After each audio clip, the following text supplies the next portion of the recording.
नमस्कार. चॅनलला सबस्क्राइब करायला विसरू नका. आजच्या एपिसोडला जर मी शॉर्टमध्ये एक्सप्लेन केलं तर इंदूची मदत करण्यासाठी घराचा राखणदार म्हणजे नागराज येतो आणि त्याच्याचमुळे इंदूला ती गोळी सापडणार आहे. त्यानंतर सगळीकडे पोथीचा शोध चाललेला आहे पण पोथी कोणालाच सापडत नसते. तेवढ्यात पेस्ट कंट्रोलवाले येऊन त्यांना जरा जास्तच विचित्र वाटतं की काहीतरी विचित्र आहे. मग बघूया आजच्या एपिसोडमध्ये डिटेलमध्ये काय काय घडलंय. नमस्कार. आजच्या भागात आपण बघणार आहोत इंदू मंदिराकडे जायला निघालेलीच असते.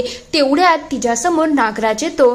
तेव्हा ती लगेच त्याच्यासमोर हात जोडते आणि म्हणायला लागते, मला माहिती नाही घरावरती कोणतं संकट आलं आहे, पण नागराज तू या घराचा रक्षण करता आहेस ना, मला प्लीज मार्ग दाखव की या सगळ्या संकटावरती मी कसं मात करू. तेवढ्यात नागराज तिला मार्ग दाखवण्यासाठी वाड्याच्या आतमध्ये घुसतो. तो दाराने आत जसा जातो तेव्हा इंदू विचार करते, म्हणजे हा मला काहीतरी दाखवण्याचा प्रयत्न करत आहे, मला याच्या मार्गावर जायला पाहिजे. लगेच इंदू ही मागोमाग घराच्या आतमध्ये येतो. ते नागराज तिथे सोफ्याच्या जवळ जातो आणि सोफ्याच्या इथून पुन्हा वापस जातो. तेव्हा इंदू विचार करते इथेच काहीतरी आहे ज्यामुळे तो इथे येऊन वापस गेला आहे. इंदू इकडे तिकडे शोधाशोध करते. तेवढ्यात तिच्या हातामध्ये ती काळी गोळी लागते आणि त्याचा वास एवढा बेकार असतो की इंदूकडून तो असहनीय असतो. ती लगेच ती काळी गोळी हातात घेते आणि म्हणायला लागते, काही हो, हे सगळं श्रीकलानेच केले असेल, माझा पुरेपूर विश्वास आहे. इंदू लगेच तिकडून निघून जाते. दुसरीकडे व्यंकू महाराज इकडे काळजीमध्ये असतात. तेव्हा ते म्हणतात, पोथी कुठे गेली आहे काही समजत नाही, कारण की पोथी मी इथेच ठेवली होती पण त्यानंतर मला ती काही दिसतच नाही आहे. त्या दिवशी श्रीकलाला दाखवली त्यानंतर पोथी काही मला सापडलीच नाही. तेव्हा शकुंतला काकू विचारतात, काय हो, तुम्हाला आठवण आहे का तुम्ही दुसऱ्या कोणाला तर दिली नाही ना. तेव्हा ते म्हणतात, नाही ना, मी खरंच कोणाला दिलं नाही. विठुरायाच्या काय मनात आहे देव जाणो, जे तो असं वागत आहे. दुसरीकडे इकडे मोठ्या बाई ओरडत ओरडत खाली येतात आणि म्हणतात, शकुंतला, व्यंकू महाराज, नारायणी, सगळ्यांनी इकडे या, बघा माझ्या बरोबर काय झालं आहे. तेव्हा ते विचारतात, बघा बघा, माझ्या सगळ्या भारी भारी साड्या सगळ्या वाया गेल्या, 4 साड्या राहिल्या आहेत, बाकी सगळ्यांचा चुराडा झाला. तेव्हा ते म्हणतात, खरंच मोठ्या बाई, तुमचं नशीब सुद्धा खूप फुटलेलं आहे. तुमच्याही साड्या गेल्या, माझेही सगळे डॉक्युमेंट्स गेले. माझं तुम्हाला माहिती का, लग्नाचा एकुलता एक सूट होता तो सुद्धा वाया गेला. तेवढ्यात तिथे शकुंतला काकू आणि व्यंकू महाराज येतात. ते बघतात लगेच मोठ्या बाई म्हणायला लागतात, कांजीवरम बनू नका, बनारसी साडी, सिल्क साडी, सगळ्या साड्यांचा नायनाट झाला आहे, सगळ्यांचं धागा धागा झाले. तेवढ्यात व्यंकू महाराज म्हणतात, हे सगळं काय चाललं आहे, तेही आपल्या घरामध्ये. तेव्हा विंध्य सरकार म्हणतात, मला तर खरंच समजत नाही आपल्या घरावरती हे कोणतं संकट आलं आहे. तेवढ्यात तिथे नारायणीताई येतात आणि लगेच भुसा दाखवत म्हणायला लागतात, बघा काय झालं आहे, आपल्या किचनमध्ये सुद्धा भुसा झाला आहे. सगळे लगेच लगबगीने किचनमध्ये येतात तर किचनमध्ये सुद्धा पूर्णपणे वाळवी लागलेली असते आणि कोणाला काय करावं काही सुचत नसतं. तेव्हा ते म्हणतात, हे सगळं काय आहे, घरामध्ये काहीच उरलेलं नाही आहे, सगळं संपून गेलं आहे. तेव्हा मोठ्या बाई म्हणतात, आता तुम्हीच बघा तुमच्याकडे काही आहे का सगळं ते सुद्धा गेलं, ज्याने त्याने आपलं सामान चेक करून घ्या. लगेच विंध्य सरकार त्यांच्या रूममध्ये जाऊन सामानाची चेक करायला घेतात. तर दुसरीकडे व्यंकू महाराज सुद्धा काळजीमध्ये आलेले असतात. तेव्हा शकुंतला काकी विचारतात, मला एक सांगा, पोथीचं काय झालं असेल, पोथी तर सुखरूप असेल ना. तेव्हा व्यंकू महाराजांनाही खूप काळजी वाटत असते. हे सगळं होत असताना श्रीकलाला खूप आनंद होत असतो की फायनली मला जे पाहिजे ते मिळत आहे.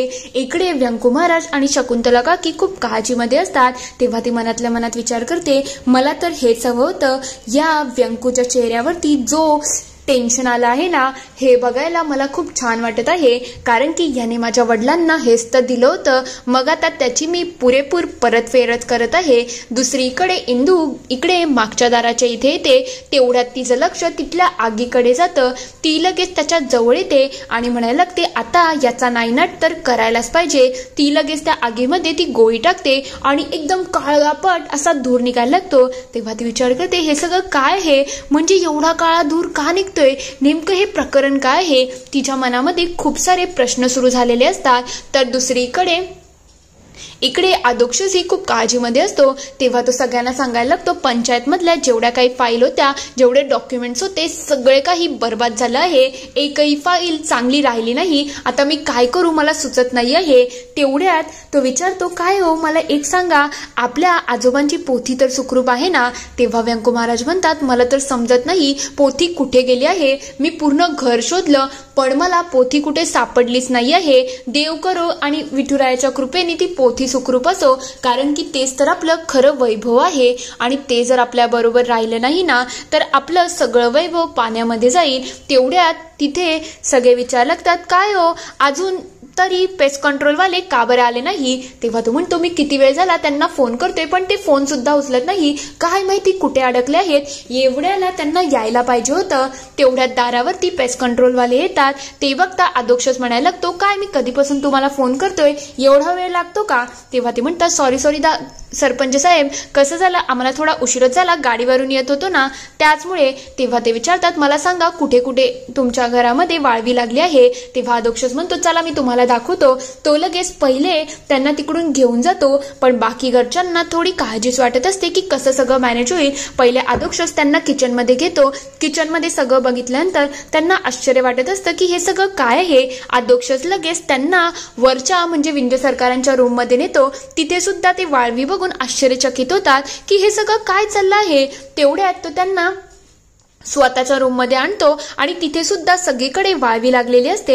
नंतर व्यंको महाराजांच्या रूम मध्ये आल्यावर सुद्धा तिथेही भरपूर ठिकाणी वाळवी लागलेली असते. हे सगळं बघत असताना त्यांना प्रश्न पडतो ही अशी कशी काय वाळवी आहे? एका दिवसामध्ये एवढी वाळवी लागत नाही, काहीतरी नक्कीच गडबड आहे.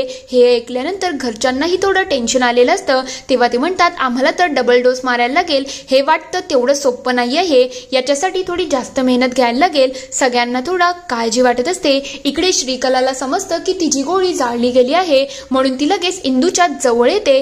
तेवढ्यात तिचं लक्ष जातं की इंदू तिथेच आहे म्हणून ती तिथून पळ काढण्याचा प्रयत्न करतच असते.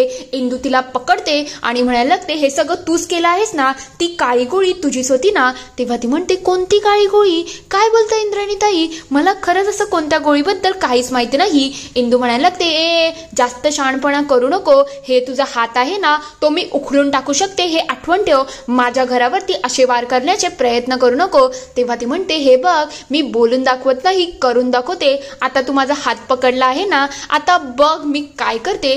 ती लगेच रॉकेलचं कॅन घेते आणि त्या आगीवरती ते रॉकेल अजूनच ओतायला लागते आणि स्वतःचा हात तिथे असा धरून ठेवते. तेवढ्यात इंदू तिथे येते आणि म्हणायला लागते काय करते तू? हे सगळं काय करते? नको करू श्रीकला, याच्याने तुझा हात भाजू शकतो.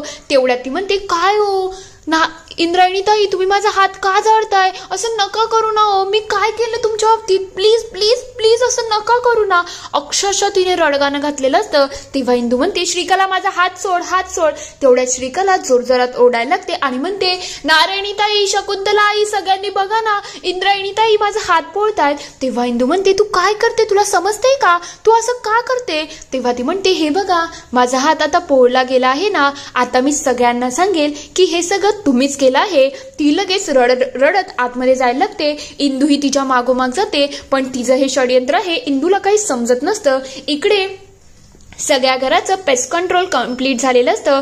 तेव्हा मोठ्या बाई विचारतात काय हो काम तर व्यवस्थित केलं आहे ना? तेव्हा ते म्हणतात हो सरपंच साहेबांचं काम आहे, आम्ही असं हलकं फुलकं कसं करू, आम्ही डबल पेस्ट कंट्रोल केला. पण आम्हाला प्रश्न हाच पडला आहे तुमच्या घरातली वाळवी जशी पटकन आली ना तशीच ती धापट पटकन पळून सुद्धा गेली. म्हणजे असा प्रकार आम्ही पहिल्यांदाच बघितला आहे. याच्या पहिले सुद्धा आम्ही वाळवी बघितली, कितीतरी घरामध्ये आम्ही काम केलं आहे पण अशी वाळवी आम्ही पहिल्यांदा केली आहे. हे काहीतरी भलतंच आहे जे तुमच्या घरावरती आलं होतं. तेव्हा व्यंको महाराज म्हणतात पण आता तर काही प्रॉब्लेम होणार नाही ना? तेव्हा ते म्हणतात आम्ही आमचं काम केलं आहे, आता काय होईल ते आमचं आम्हाला माहिती नाही. तेव्हा मोठ्या बाई विचार करायला लागतात हे सगळं काय आहे? आपल्या घरावरती भूताळकी तर नव्हती झाली ना ज्यामुळे अचानक हे सगळं झालं.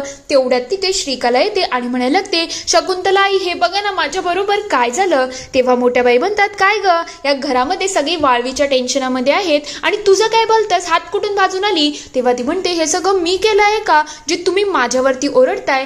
तेव्हा नारायणीताई म्हणतात अगं तसं नाही ग, पण आईचं म्हणणं तसं नव्हतं, पण तू अचानक कुठून भाजून आली. तेव्हा शकुंतला काकी म्हणतात, काय चाललंय तुझं, प्रश्न काय विचारते, पहिले मलम घेऊन ये. इंदूही तेवढ्यात तिथे येते आणि तिचं हे वागणं बघून इंदूला पूर्णपणे समजलेलं असतं की आता ही काहीतरी पुन्हा षडयंत्रच खेळणार आहे.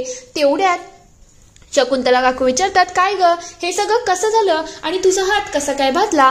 तेव्हा ती म्हणते, मी आता काय सांगू, जर सांगितलं तर विवाद होईल आणि आता मी खोटं तरी कसं बोलू. तेव्हा मोठ्या बाई म्हणतात, खोटं बोलायची गरजच नाही आहे, जे काही असेल ते खरं खरं सांग. तेव्हा श्रीकला म्हणते, हे सगळं इंद्रायणी ताईंने. तेव्हा शकुंतला काकी तिच्याकडे रागाने बघायला लागतात. तेव्हा इंदू म्हणते, श्रीकला खोटं बोलू नको, मी असं काहीच केलेलं नाही. तेव्हा ती म्हणते, मी कशाला खोटं बोलू, बघा ना माझ्या हाताला किती भाजलं आहे आणि हे सगळं इंद्रायणी ताईनेच केलं आहे. हे ऐकल्यानंतर सगळे अक्षरशः आश्चर्यचकित होतात की इंदू असं कसं काय करू शकते. अधोक्षच तर तिच्या अंगावरती अक्षरशः ओरडायला जातो आणि म्हणतो, काय ग इंद्रायणी, तू एवढं मोठं कांड कसं काय करू शकते, हे तुझ्याकडून एक्सपेक्टेड नव्हतं. तेव्हा इंदू म्हणायला लागते, आदू तू माझ्यावरती उगाच आरोप करत आहे, मी असं काहीच केलेलं नाही आहे. तेव्हा तू म्हणतो, मग काय श्रीकला खोटं बोलते का, हे सगळं काय आहे. तेव्हा इंदू म्हणते, नाही ना अधोक्ष, मी खरं बोलते, मी काहीच केलं नाही. तेव्हा मोठ्या बाई म्हणतात, तू तर तिच्या हातावरती एवढा भाजण्याचा डाग लावला आहे, या घरामध्ये तुम्ही जंग बनवून टाकली आहे, खरंच म्हणजे घराला आखाडा बनवला. तेव्हा श्रीकला म्हणायला लागते, मी असं काहीच केलं नाही मोठ्या बाई, उगाच माझ्यावरती आळ टाकू नका. तेवढ्यात इथे हा एपिसोड संपतो. पुढील भागात आपण बघणार आहोत, इकडे सगळ्यांना पोथीचं टेन्शन आलेलं असतं. तेव्हा व्यंकू महाराज म्हणतात, म्हणजे घराची वाळवी लागली ते सगळं झालं, पण अजून सुद्धा त्या पोथीचा काही पत्ता नाही आहे. तेव्हा श्रीकला म्हणायला लागते, म्हणजे आपल्या घरातली पूर्वजांची पोथी हरवली.